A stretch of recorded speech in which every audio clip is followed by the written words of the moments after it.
So I'll tell you a little story. Growing up, I basically grew up in a single parent home with my mother and my brother. My father was as deadbeat of a dad as you could probably possibly get. I would go years without seeing him. Just, you know, no phone calls, only showing up on Christmas. I mean, at some point I even forgot what the man looked like. So, stereotypical deadbeat father. There you have it. But as I got older and more mature, I started to resent it. I started to see my other friends' fathers in the picture and how they were able to do everything that they wanted to do and still take care of their family.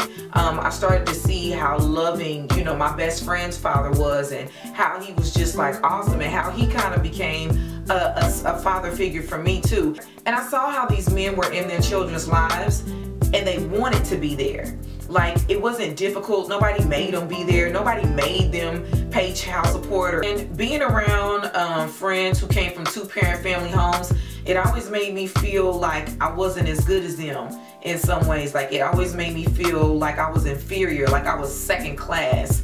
I started to understand things on a more mature level. And as I started to understand those things, I got angrier and angrier. The more I resented him, like the more I hated him. I couldn't believe that there was actually a person on this planet who could have a child and just say, oh, forget it, I'm gonna do what I want. Peace, good luck with that. So upon graduating from high school, I decided, hey, I'm gonna try to take matters into my own hands. Maybe this situation or maybe this relationship hasn't developed because, you know, maybe it needed a push from me. So I did that only to become disappointed. Again, I would invite the man. I was a cheerleader in college. I would invite the man to my games to come and watch me cheer. He'd say he was coming, never show up. You know, same old, same old, same. It wasn't until years later that I decided to contact him again.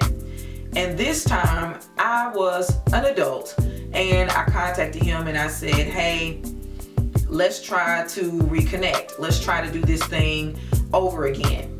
By this time, this man was a pastor of a church, and I thought since he had decided to become a pastor of a church that he as a person would have changed on some level. Some level. Boy, was I wrong. It just hit me. I was like, you are the same person you were when I was born. And you know, he knew that I was going through a really hard time. This was just prior to me going into therapy. So I was going through a really difficult time. And you know, I reached out to him and he did nothing to help me. And I just couldn't believe that after all this time, he could still be so lame. You know, I was like, golly, this is years and years later. Like, I'm grown now. You still haven't changed. And on some level, that made me even more angry. So shortly after our last encounter, I went into therapy. Of course, during therapy, I wanted to discover why I was so angry all the time. Like, why was I so quick to lash out at people? Why did I have such a funky attitude problem all the time? Like, it's not normal to be like that. A lot of my anger was connected to the fact that my father was never in the picture, and I had a lot of resentment and bitterness toward him, like just the burden that I carried on my back. What my therapist and I came up with was to write a letter.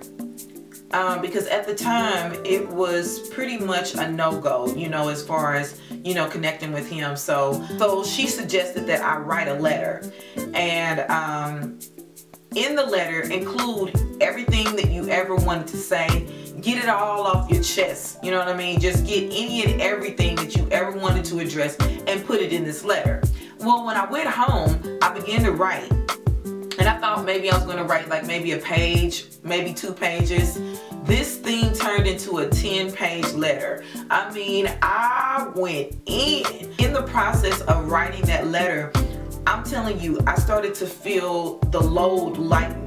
I started to feel that burden, you know what I'm saying, get off my shoulders. I started to feel, I just felt like I was purging all of that deep, dark, black, nasty tar that had been living in my soul all those years. In the letter, I put stuff like the fact that I had issues being in relationships with men due to, you know, his absence. I put things like, you know, I was a really good kid. Why didn't you want to even just be around me? Why didn't you want to call me? I put things about, I put what I thought about his character. I put every and anything I wanted to put in there. It was in that letter. I felt really good. I felt really good.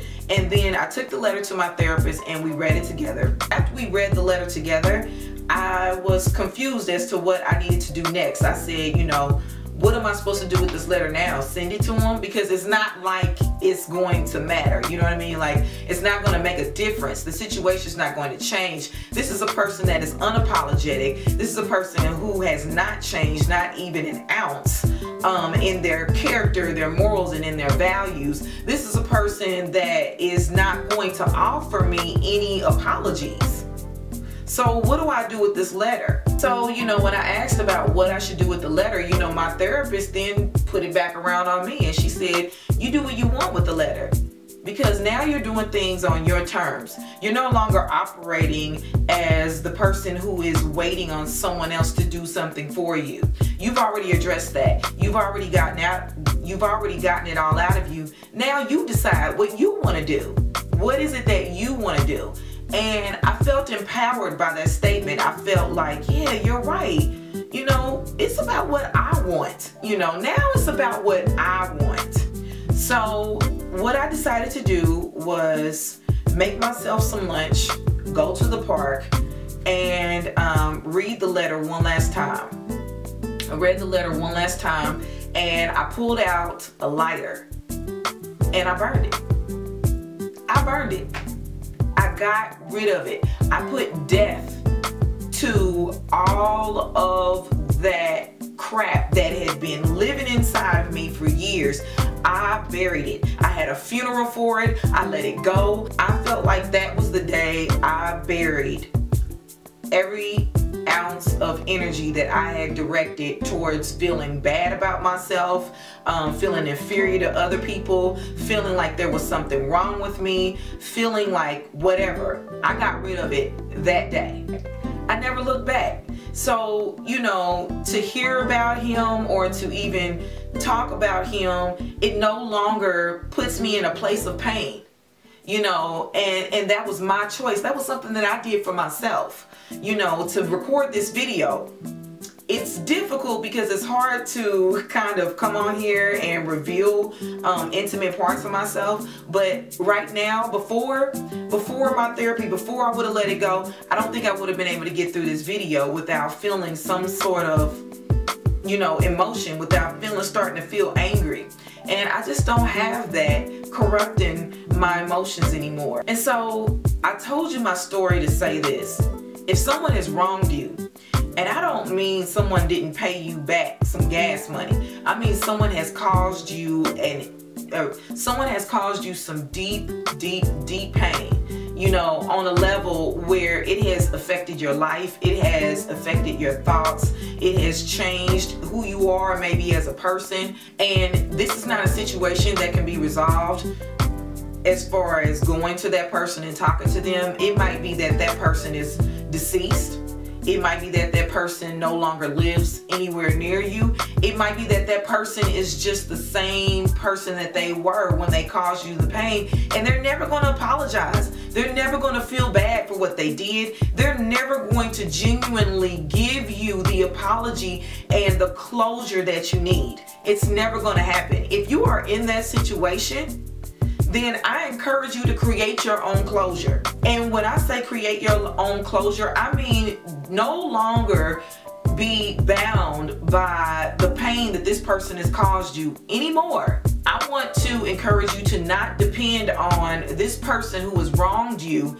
Do not depend on them anymore for your deliverance. Don't depend on them to relieve you of your grief so that you can be happy. Because I'm going to tell you something. If a person is the kind of person that won't even apologize genuinely for what they did, if they're not sincere about it, they're never going to give you what you need in order for you to feel like, yeah, yeah, I'm okay with the situation. Sometimes you're not gonna get that. Sometimes you're dealing with a person that's just never going to give you, they're never gonna repent. They're never gonna be sorry.